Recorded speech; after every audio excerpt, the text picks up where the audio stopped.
संसार दुःखमूळ सोयीकडे विश्रांती नाही पुढे कारण का संसारामध्ये काय नाही लक्षात ठेवा काय काय नाही फक्त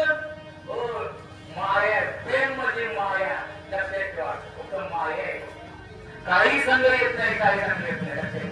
फक्त तुमच्या संघाची आज साधना केल्या जी भगवंताचं नाम चिंतन केलं फक्त एवढं संघ म्हणतात पवित्र देव गांधीची अंगोटी नाकाच्या काठी मारू काठी काठी हो काही येत नाही लक्षात सोनं असलं तर काही विकते जवळ परमार्थ करा हो आणि त्या महिन्यात जवळ परमार्थ ताकद कारण रोज एक साधना करत असतात आज डबल साधना करतात त्याची ताकद असे काय त्यामुळे आधी महिन्यामध्ये आहे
Let's get here.